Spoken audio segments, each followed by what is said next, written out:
Pak, langkah Bapak tidak menaikkan cukai kan ada yang kritik Pak, ngasih karangan bunga ke kantor Bapak gitu. Biarin, bunganya wangi kok bagus.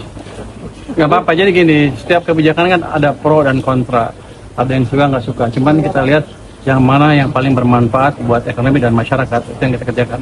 Kan sudah hitung, alasannya kenapa? Karena saya nggak mau industri kita mati. Terus kita biarkan yang ilegal hidup. Itu ininya. Oh, nggak naik udah syukur. Harusnya kan mereka minta turun, ujungnya minta turun sih. Mereka bilang sudah cukup nggak naik.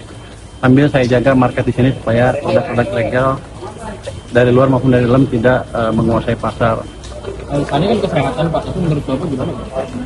Siapa yang bilang? Kalau dia kesehatan, dia suruh kalau dia bisa menciptakan lapangan kerja. Kalau dia bisa menciptakan lapangan kerja sebanyak yang terjadi pengangguran gara-gara industri yang mati, boleh kita rubah kebijakannya langsung. Cuman kalau dia nggak bisa, jangan ngomong aja. Kan masyarakat juga perlu penghidupan kan. Saya bilang harus ada keseimbangan kebijakan.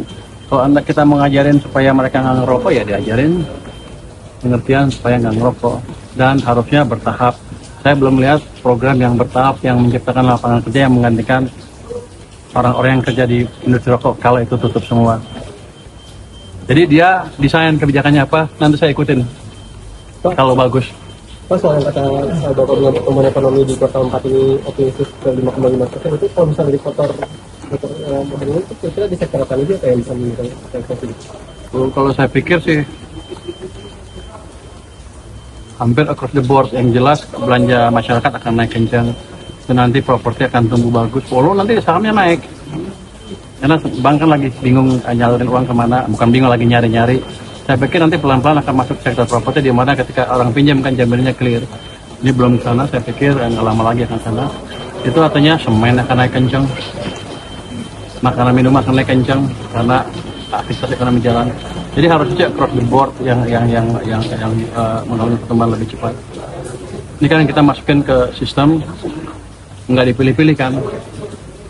Perbankan yang milih dan sistem yang milih sendiri. Jadi saya nggak sepintar pelaku ekonomi di sana untuk menentukan yang mana yang paling pas buat mereka.